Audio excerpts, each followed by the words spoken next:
conversar com vocês nessa primeira palestra a respeito de liderança. É um dos temas que me foram pedidos tratar nessa conferência sobre as marcas de uma igreja saudável. Como é que nós entendemos liderança? Num tempo em que a maioria das pessoas pensam liderança mais no sentido de táticas, técnicas, marketing, recursos neurolinguísticos e outras, coaching e tantas outras coisas que são trazidas para dentro da igreja com o objetivo de fazer com que o líder da igreja a lidere melhor. Mas será que a Bíblia fala sobre a liderança? Porque todas as pessoas que são colocadas em lugar de liderança, seja um pastor, seja um presbítero, um diácono, um professor de escola bíblica dominical, seja em que área for da igreja, uma pessoa que é responsável por alguma área, desde que você esteja colocado na liderança de alguma coisa, você sabe, você se torna vitrine ali, e as pessoas vão gostar ou não da tua liderança, e vão te elogiar ou vão tacar pedra em você, ou vão querer te manter para sempre naquela posição, ou no próximo ano vão querer te tirar dali, se é que não vão te arrancar antes. Estar na liderança é um grande desafio e traz muitas alegrias quando a gente consegue fazer coisas no serviço do Senhor, mas traz muita tristeza também, quando a gente percebe que pessoas olham para você e para mim, às vezes com inveja, às vezes com maldade, às vezes com discordância, às vezes com outros sentimentos no coração. E foi assim também com vários personagens bíblicos. E este que está em Números capítulo 11 é um destes que sofreram muito por ter sido chamado por Deus para ser um líder no meio do povo de Deus. Por isso que em Números capítulo 11 nós lemos assim, que é onde nós encontramos um pouco da experiência de Moisés com o povo de Israel. Só para a gente lembrar aqui o contexto. Moisés nasceu no Egito, certo? Moisés nasceu no Egito como um judeu que, junto de muitas outras crianças, foi condenado à morte. Quando Moisés nasceu, a mãe dele escondeu ele para que ele não fosse morto. E aí então, depois de um período, Moisés foi encontrado pela filha de Faraó, foi depois educado pela sua mãe, né, pela providência de Deus, mas quando já ficou um pouco maiorzinho, ele foi trazido de volta para ser criado pela filha de Faraó. E ele cresceu como um príncipe do Egito. É por isso que a gente ouve muito de Moisés como príncipe do Egito. Ele cresceu para ser possivelmente um faraó no Egito. Ele conhecia a língua dos egípcios, as leis dos egípcios, a religião dos egípcios. Ele cresceu como um egípcio, embora teve aquela base inicial judaica. Mas quando ele tinha cerca de 40 anos, ele matou um egípcio, e quando ele viu dois judeus lutando, ele tentou ali separar aquela briga, e os judeus disseram para ele, olha, você vai querer matar um de nós como você matou o egípcio? E, enfim, Moisés descobriu que muita gente sabia que aquilo que ele havia feito, ele fugiu dali, quando ele tinha 40 anos. E ele ficou 40 anos fugido. Quando ele tinha 80 anos de idade, ele estava pastoreando as ovelhas do seu sogro e elas meio que se perderam ali no Monte Horebe, uma parte do Monte Sinai, e ele sobe ali para encontrá-las, e ele tem uma visão estranha de uma sarça, uma planta que ardia, mas não queimava. O fogo estava envolto daquela sarça, mas não consumia aquela sarça. A impressão que se tinha era de que a sarça não se consumia, ela não virava cinzas, não virava carvão, enquanto o fogo a envolvia. Deus o chama, e ele, daquele momento ali, ele é chamado para voltar para o Egito e tirar o povo que havia sido escravizado no Egito, estava ali há cerca de 430 anos. Moisés volta para o Egito, agora com 80 anos de idade, 40 anos depois, Deus faz tudo o que faz, os sinais do Egito, então eles são tirados de lá, atravessam o Mar Vermelho, chegam até o Monte Sinai, vêm muitos milagres do Senhor, o mar abrir e o mar fechar, além de todas as pragas no Egito, eles veem o Monte Sinai fumegando, e Moisés lá em cima, Moisés descendo com o rosto brilhando, eles veem a glória de Deus, eles recebem o maná, o alimento caindo do céu, eles veem a água saindo da rocha no meio do deserto. No meio do deserto, eles têm sombra durante o dia, um calor imenso, e à noite, muito frio, eles têm uma coluna de fogo, clima de lareira no deserto. Eles, enfim, se cansaram de ver o poder de Deus agindo na vida deles o tempo todo, mas chegou um momento que, mesmo tendo experimentado tantas coisas com Deus, mesmo eles tendo percebido tanto cuidado de Deus, parecia que aquilo era pouco. E o povo começou a reclamar. o povo começou a se chatear, o povo começou a se enfurecer, a ponto deles levantarem algumas reclamações contra Moisés. E é quando nós chegamos a Números capítulo 11, a partir do versículo 1, onde lemos assim: o povo se queixou da sua sorte aos ouvidos do Senhor, quando o Senhor ouviu as reclamações. Sua ira se acendeu, e fogo do Senhor ardeu entre eles e consumiu algumas extremidades do arraial. Então o povo clamou a Moisés. Este orou ao Senhor, e o fogo se apagou. Por isso aquele lugar foi chamado de Taberá, porque o fogo do Senhor havia se acendido entre eles. E o populacho que estava no meio deles veio a ter grande desejo das comidas dos egípcios. Também os filhos de Israel começaram a chorar outra vez, dizendo: quem nos dará carne a comer? Tentem entender comigo aqui.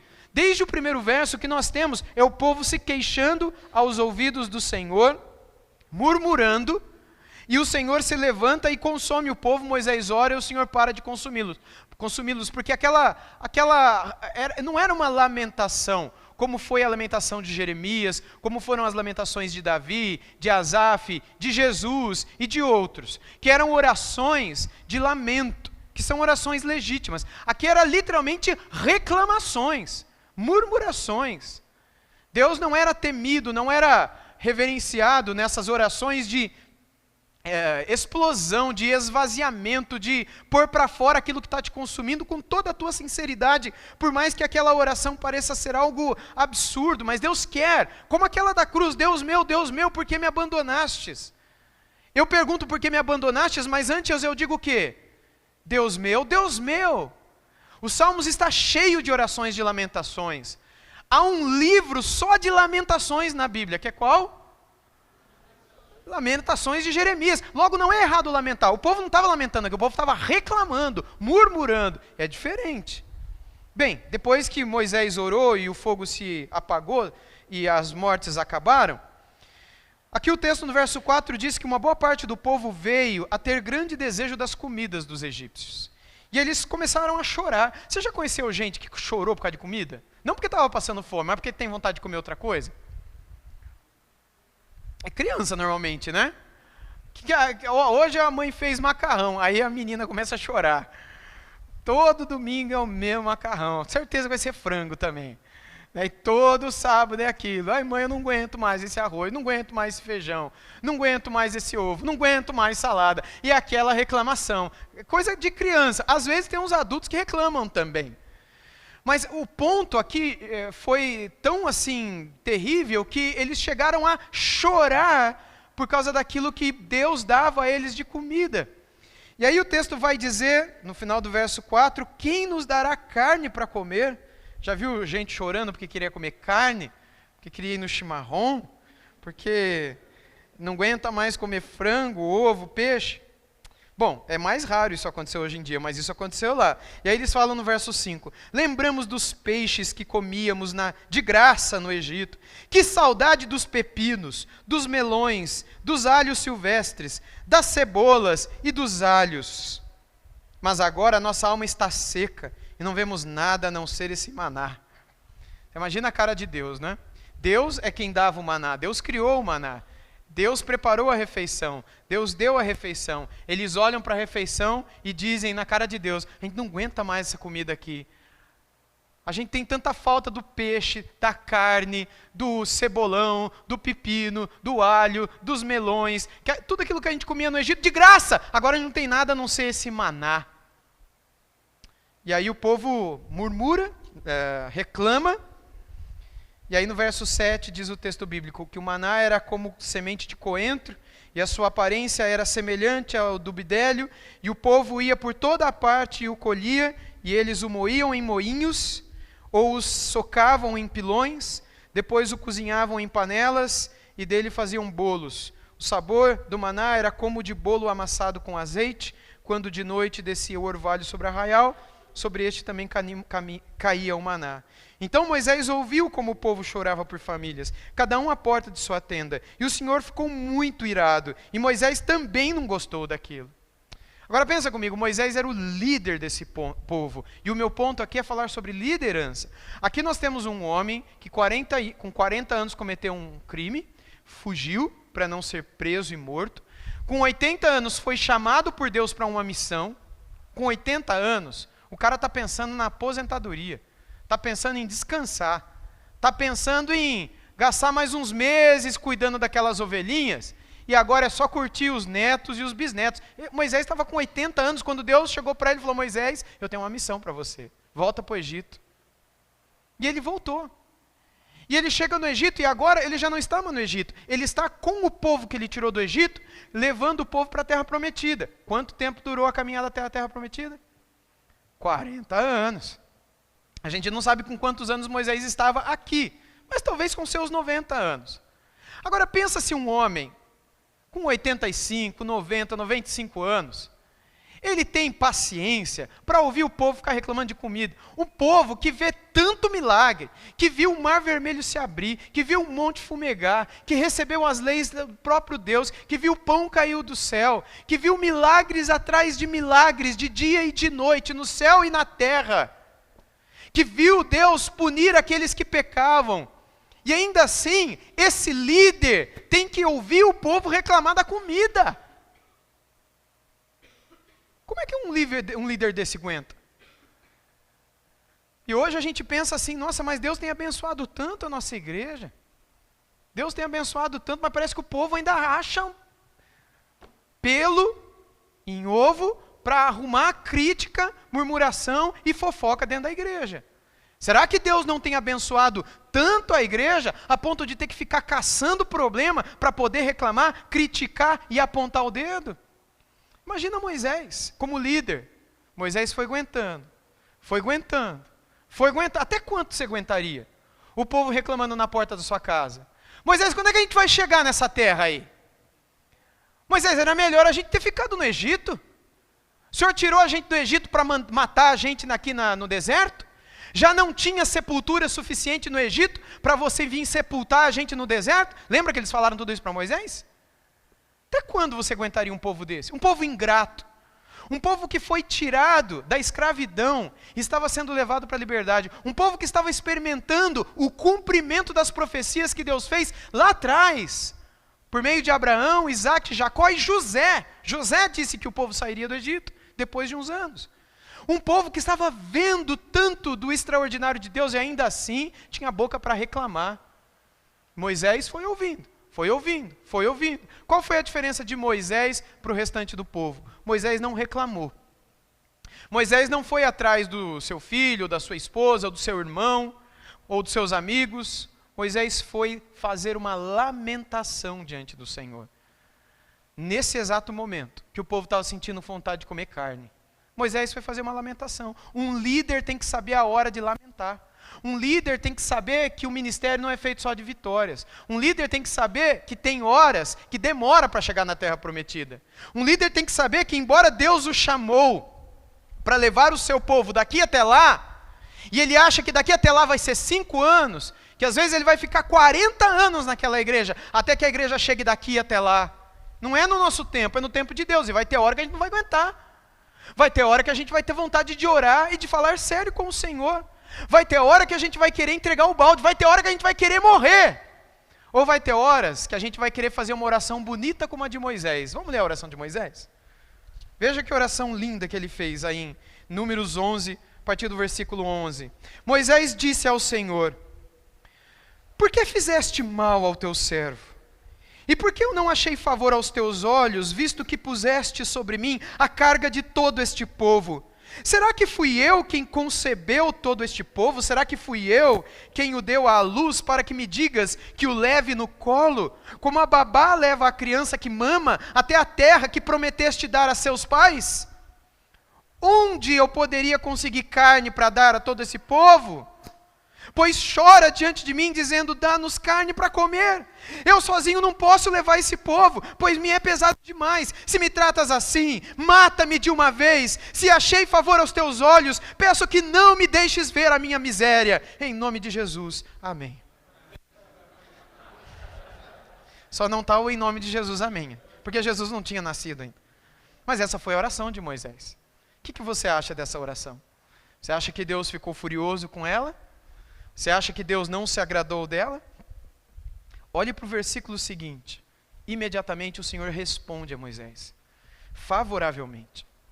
Deus diz para ele reunir 70 homens dos anciãos de Israel, que você sabe que são anciãos e superintendentes do povo, e traga-os diante da tenda do encontro, para que estejam ali com você. Então eu descerei e ali falarei com você. Tirarei do espírito que está sobre você e o porei sobre eles, e eles ajudarão você a levar a carga do povo, para que você não tenha de levá-la sozinho. Primeira coisa que o Senhor deixa claro para o Moisés, um Moisés quebrado, um Moisés que deseja a morte, um Moisés que não aguenta mais levar adiante aquele ministério que o Senhor deu a ele, mas é um Moisés que ao invés de fazer qualquer outra coisa, ele foi e disse tudo diante do Senhor. E a primeira coisa que o Senhor disse para esse líder foi: eu estou com você e eu vou colocar gente do teu lado para te ajudar, mas você vai precisar fazer o que eu vou mandar. E Moisés fez.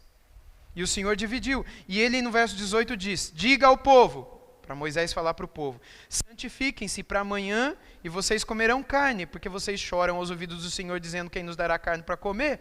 A vida era melhor no Egito, por isso o Senhor lhes dará carne e vocês poderão comer. Ou seja, Deus está dizendo para eles: vocês querem, o povo quer carne? Tá bom, vão comer carne. Mas vão como? Verso 19, não comerão um dia, nem 2 dias, nem 5, nem 10, nem 20, mais um mês inteiro, até que saia pelo nariz. Até que fiquem com nojo dela, porque vocês rejeitaram o Senhor que está no meio de vocês. E choraram diante dele, dizendo: por que saímos do Egito? Vocês estão com vontade de comer carne? Vocês vão comer tanta carne, que vai sair carne de vocês. De tanto que vocês vão comer. É isso que vocês querem, é isso que vocês vão ter. Deus faz muitas vezes isso com o povo. Vocês querem tanto isso, eu vou dar isso para vocês. Vocês querem tanto um rei, eu vou dar um Saul para vocês. Vocês querem tanto carne? Eu vou encher de carne, que vocês vão comer carne, porque vocês não me querem. Vocês não querem a mim, vocês querem o que eu possa dar para vocês. Bem, aí Moisés, ainda diante do Senhor, ele responde: Senhor, onde é que você vai achar tanta carne? A gente está no deserto. Veja, Moisés no 21 diz: esse povo no meio do qual estou é de 600 mil homens em pé, e tu dizes: eu lhes darei carne a eles a comerem durante um mês inteiro. Quantos rebanhos de ovelhas e de gado teríamos de matar para que tivesse o suficiente? Ou será que bastaria se juntássemos para eles todos os peixes do mar? Aqui, irmãos, havia mais de 2 milhões de pessoas. Mais de 2 milhões de pessoas que sairiam do Egito com Moisés. Pensa, onde vai sair carne para 2 milhões de pessoas? No deserto. Você tem alguma alternativa? E carne para um mês inteiro. De onde cairia essa... É por isso que Moisés disse: o senhor vai tirar bezerro de onde? Boi de onde? Nem que se a gente tirasse todos os peixes do mar, não daria para alimentar todo esse povo. E aí Deus responde o seguinte no verso 26. Manda quem pode, obedece quem... Não. Ele diz assim: porém o Senhor respondeu a Moisés: será que a mão do Senhor se encurtou? Agora mesmo você verá se a minha palavra se cumprirá ou não. É como se Deus dissesse: Moisés, faz o que eu estou falando. Você vai ver se o meu braço ficou curto. Eu mando, você obedece, vai e junta o povo. E Moisés foi, saiu e contou ao povo as palavras do Senhor. Ele reuniu 70 homens dos anciãos do povo e os pôs ao redor da tenda. Então o Senhor desceu na nuvem e falou com Moisés, e tirando o espírito que estava sobre Moisés. A ideia de tirar do espírito é o dom. O Espírito aqui não é que ele ficou sem o Espírito Santo, mas a figura da unção aqui é a figura do dom, o dom de liderança. Aquela mesma capacitação que vem do Espírito de Deus, que é a mesma que vem para nós, porque é o mesmo Espírito que nos dá dons hoje também. Deus tirou daquele dom que estava em Moisés e o repartiu entre aqueles que estavam com ele, 70 anciãos. Quando o Espírito repousou sobre eles, profetizaram, mas isso nunca mais se repetiu. Bem, aí acontece aquela famosa história de Eldade e Medade, mas aí eu quero que você vá comigo para o verso 31, porque é quando a gente vê o Senhor mandando as carnes. Veja no verso 31, então soprou um vento do Senhor e trouxe codornizes do mar, e as espalhou pelo arraial, em todas as direções, numa extensão de cerca de 1 dia de caminhada. Isso aqui é cerca de 40 a 50 quilômetros. E a altura, uma altura de quase 1 metro sobre a terra. Gente, aqui a gente tem que parar e tem que pensar. Tenta imaginar um arraial no meio do deserto, com 2 milhões de pessoas. Quantas pessoas moram aqui em Juiz de Fora? Inclusive com os flutuantes, que aqui os de fora? 1 milhão que seja. Tenta imaginar 2 milhões, tudo reunido no meio do deserto. A Bíblia fala que Deus soprou e vieram aves. E essas aves, que são as codornizes, eles foram a carne que eles comeram. E ao redor do arraial, que você tá vendo o arraial agora, você está vendo? Você está vendo o arraial, você está vendo o deserto, está vendo o sol, está vendo aquele povo no meio. E você está vendo que ao redor de 2 milhões de pessoas tem um anel.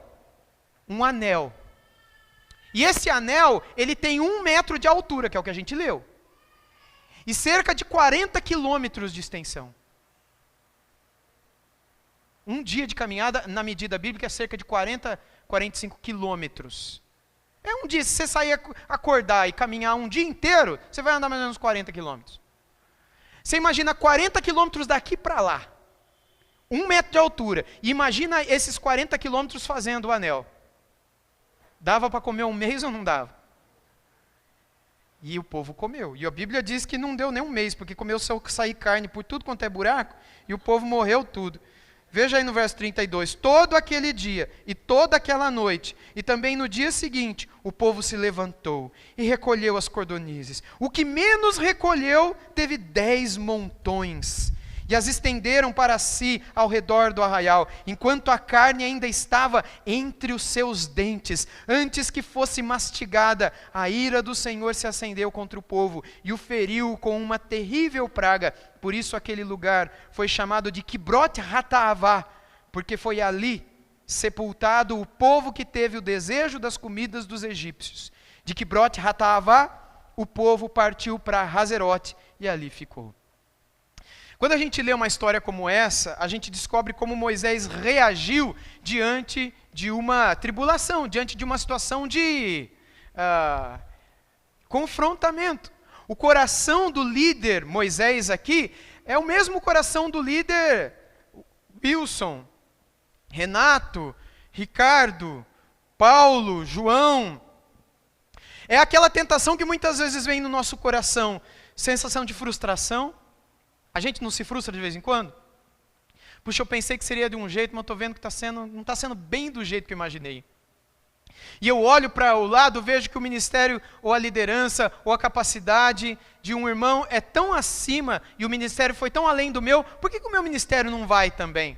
Por que eu ainda não cheguei na terra prometida que eu tanto sonhei? Por que as coisas não aconteceram? Porque não foi o tempo do Senhor. Porque Deus, na nossa peregrinação, trata conosco, líderes, e com todo o povo. Qual é a grande lição que eu aprendo de Moisés em termos de liderança aqui? Primeiro, sim, ele foi paciente, foi manso, e se esse homem que era o mais manso da terra falou tudo o que falou para Deus, isso é sinal que a gente pode falar também. E Deus se agradou dele, Deus vai se agradar de nós também, porque Deus se agrada de ouvir as nossas lamentações. É melhor a gente lamentar para Deus do que ficar lamentando na rua, lamentando para os outros, lamentando para quem quer que seja. A gente tem os ouvidos de Deus para falar. E a gente tem a paz dele para nos acalmar e guardar o coração e a mente em Cristo Jesus.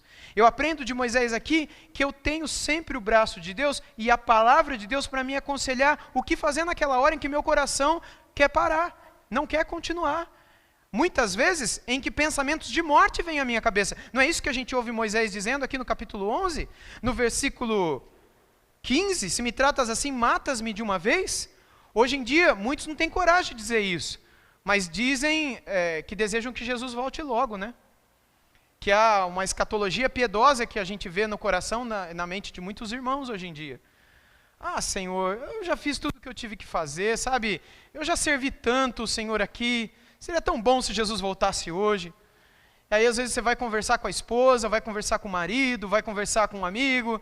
Olha, eu, por mim, Jesus voltava é agora, porque o mundo está tão assim. Sabe, a igreja está tão distante da palavra, a gente já não vê mais homens de Deus que pregam a palavra de Deus, a gente vê tantas heresias, eu queria que Jesus voltasse agora. Ou às vezes você está atravessando uma crise pessoal, uma luta pessoal, você está debaixo de pressão, que nem Moisés estava ali debaixo de pressão, resultado, comida, pressão. Talvez no coração dele ele se sentisse frustrado, Senhor, quando é que a gente vai chegar nessa terra? Talvez desanimado, tantos pensamentos, e o coração dele queria morrer. Muitas vezes você pensa assim também, mas você vem com essa escatologia piedosa, tomara que Jesus volte logo. Na verdade você não quer que Jesus volte, você quer morrer. Não é verdade? Você não falou tomara que Jesus volte logo na sexta-feira anterior ao seu casamento, falou? Você ia casar no sábado, aí na sexta-feira o seu coração escatologicamente piedoso falou, Senhor, tomara que Jesus volte hoje. Eu vou procurar minha noiva para eu orar com ela para Jesus voltar essa noite. Vou casar amanhã. Amanhã é noite de núpcias, mas que Jesus volte hoje. Quem aqui fez essa oração? Levanta a mão. Por que a gente não orou para Jesus voltar um dia antes de casar? Está vendo como a gente não é crente coisa nenhuma? Está vendo como a gente não quer que ele volte coisa nenhuma? Estou brincando com vocês. Mas o fato é que muitas vezes se disfarça um desejo suicida com um aparente desejo de que Jesus volte. O que na verdade a gente deseja é ir para o céu logo. O que na verdade a gente deseja é morrer. O que na verdade a gente deseja é, Senhor, se me tratas assim, se é esse o meu ministério, se é para isso que o Senhor me chamou, se é para aguentar esse povo que o Senhor me chamou, Senhor, eu já estou com 90 e tantos a tarará, Senhor. Eu já passei da casa dos 80. Moisés, você vai até os 120. E quando chegar no 120, aí eu te chamo para a gente conversar aqui em cima. Pode ser que Deus te leve só no 120. E pode ser que quem vai ver a bênção no ministério chegar vai ser o teu Josué e nem você. Mas nem por isso se descartará tudo aquilo que você fez durante 40 anos. Porque o fundamento de tudo aquilo que foi o povo de Israel não foi construído por Josué. Foi construído por Moisés. Por alguém que viveu no deserto durante 40 anos. Para que Josué depois conquistasse a terra e usufruísse do leite e do mel que manava daquela terra. O nosso chamado enquanto líderes não é para que vejamos resultados, mas é para que cumpramos fielmente o chamado do Senhor para nós.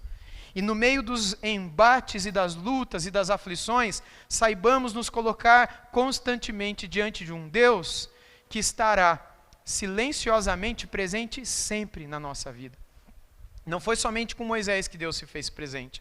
Foi na vida de tantos outros líderes que, embora tenham pedido para morrer também, como Jonas, o missionário de Nínive, e como tantos outros que em determinado momento tiveram pensamentos assim, como Asaf, em um dos seus salmos, como Davi, em alguns momentos, como Paulo, em 2 Coríntios 1, como tantos outros que em alguns momentos considerou a possibilidade de que melhor é morrer do que viver. Muitas vezes isso também passará pelo nosso coração, e não é pecado que isso passe pelo nosso coração. O pecado é a gente dar vazão para aquele desejo e não nos colocarmos diante do Senhor, e acabarmos dando fim à nossa própria vida. Isso é o pecado. Mas antes de chegarmos lá, onde Moisés poderia ter chegado, ou não, ele disse isso, ele pediu ao seu Senhor, que a gente possa se colocar nas mãos deles e estarmos atentos às palavras dele. E deixar o povo com Deus. Se Deus quiser mandar aquilo que o povo quer, Deus é quem cuida do povo. No meio das nossas frustrações e decepções, a igreja é de Jesus. O povo de Israel não era de Moisés, era do Senhor. Moisés foi colocado por Deus para cuidar daquele povo, mas o povo era do Senhor. Era como se Deus dissesse, Moisés, fica tranquilo, porque a raça ruim eu vou tirar. Pode deixar que aqueles que estão te enchendo a paciência, eu vou tirar. Às vezes a gente fica tão preocupado com certas aflições, e às vezes certas aflições no ministério significa certas famílias. Às vezes certas frustrações na liderança significa certas pessoas que atazanam a nossa vida. Pastor, líder, uma dica aqui, vai orar. Pede para Deus chamar. Ué, se for crente, vai para onde? É uma coisa ruim ir para o céu? Eu vou contar para vocês, eu já pedi já. Eu já orei, não foi por 1 nem 2 não. Eu já orei. Falei, Senhor, se o Senhor não quiser dar uma coisa melhor para o teu servo, para a tua serva, para essa família de servos, porque o melhor na minha concepção é o Senhor levar para o céu. Mas se o Senhor não quiser dar uma coisa melhor, pelo menos leva eles embora daqui. Porque está difícil, Senhor. A igreja está sendo prejudicada, as famílias estão sendo influenciadas, uma falsa doutrina está sendo disseminada. O trabalho não avança, essas pessoas estão confrontando, são fofoqueiros, são integreiros, vivem criando facção. Senhor, eu não fui chamado para ficar brigando com bode. Eu fui chamado para alimentar a ovelha. Se é assim que o Senhor me trata, Senhor, por favor, Senhor, dê a eles aquilo. Abençoa o teu povo, cuida do teu povo. O Senhor fez com isso lá no Moisés, no deserto. O Senhor não cuidou? Moisés chorou, estou aqui chorando, Senhor, eu não aguento mais. Eu não suporto, mas eu creio que o mesmo Deus de Moisés é o Deus de hoje. E assim como o povo que reclamava na época de Moisés, é o povo de hoje que reclama. E eu sei que o Senhor é o mesmo ontem, hoje, eternamente. Amém. Por isso eu estou orando, Senhor, em nome de Jesus, cuida dessas vidas. Irmãos, todas as vezes que eu orei, Deus cuidou. Todas as vezes Deus cuidou. Nunca ninguém morreu. Mas sempre Deus tirou. Deus deu um jeito de tirar. E a igreja viveu em paz novamente. E os fofoqueiros foram embora. E aqueles que estavam dividindo a igreja foram embora. E aqueles que estavam ensinando heresias para a igreja foram embora. Não sem antes eu ter tentado conversar, tentado aconselhar, tentado corrigir pela palavra. Mas foram insubmissos. Qual é a orientação de Paulo para a liderança? Lá através de Timóteo. Depois de admoestá-los uma primeira ou segunda vez, deixe-os, abandone-os. Mas e se eles ficarem andando, fazendo a cabeça do povão? Entregue-os nas mãos do Senhor. E deixa que Deus cuide deles. E Deus vai cuidar melhor do que você e do que de mim. Deus não quer que você se mate. Deus não quer que você prejudique a sua família. Deus não quer que você fique irritado, dando coice em todo mundo dentro da sua casa. Ao invés de você dar coice em todo mundo dentro da sua casa, pede para Deus promover. Não é melhor? O que é mais bonito? O que é mais santo? Eu acho que é mais santo, ao invés de eu ficar irritado com a igreja, irritado com aqueles crentes ruins, com aqueles crentes unha encravada, não encardida, mas encardida também. É unha encravada, encardida. Além de machucar, é feia e é suja.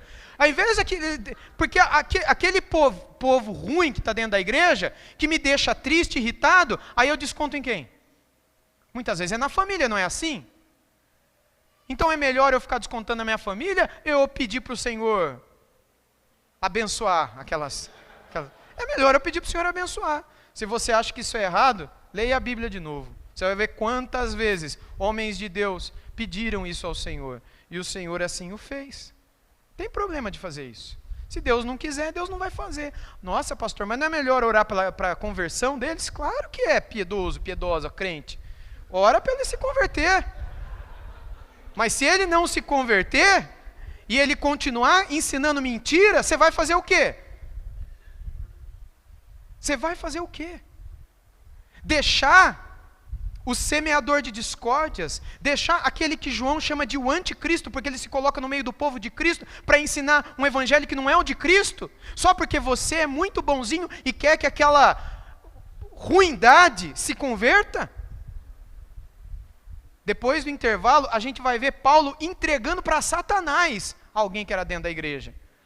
É que a gente hoje acha que a gente é mais crente do que os apóstolos, mais crente do que Moisés, mais manso do que Moisés, mais segundo o coração de Deus do que Davi. A gente é muito mais santo do que Jesus. Jamais você diria, Pai, passa de mim esse cálice de sofrimento. Eu ia lá e falou, Senhor, pode mandar em dobro. A gente acha que a gente é muito mais, sabe por quê? Porque a gente está longe da palavra de Deus. Deus não se assusta com os nossos temores. Deus sabe que a gente é pó. Deus sabe que a gente é frágil. Deus sabe que tem hora que arrebenta a corda dentro do nosso coração. Deus sabe que aqueles que são líderes, eles não são super-homens. Por isso Deus nos chama a colocarmos aos pés dele as nossas frustrações, a nossa opressão, aquilo que nos oprime, aquilo que nos sufoca, aquilo que nos muitas vezes faz pensar em desistir, abandonar tudo. E quanto não abandonam? É melhor abandonar ou entregar nas mãos do Senhor, receber a direção do Senhor e deixar que Deus cuide de tudo? Muitas coisas podem ser ditas a respeito de liderança. E eu imagino que vocês talvez tenham tido contato com materiais, com livros, com palestras. Mas se tem algo que me vem à mente e que falta quando pensamos em liderança, é justamente como desafogarmos a nossa angústia diante do Senhor quando as pressões e as frustrações nos derrubam na liderança e no ministério. E eu creio que esse exemplo de Moisés deve sempre ser lembrado por nós, como um exemplo de alguém que dependia do Senhor e entregava nas mãos do Senhor, antes de entregar tudo e abandonar tudo, e no meio do deserto, no meio da peregrinação, abandonar o povo de Deus e deixar o povo perdido sem liderança, antes de chegar até onde o Senhor quis que nós os levássemos.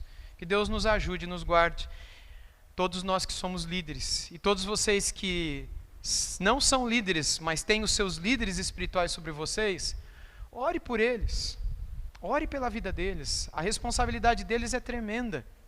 Ore, como o autor de Hebreus disse no capítulo 13, ore para que você não seja um fardo, mas uma alegria para eles. Ore para que eles nunca orem por você, da maneira como eu falei que eles podem orar pela sua vida, mas que eles orem lembrando de vocês com alegria, como Paulo orou pelos Tessalonicenses, dando graças a Deus por aquelas pessoas que eram uma bênção. Uma bênção. Que Deus assim nos ajude.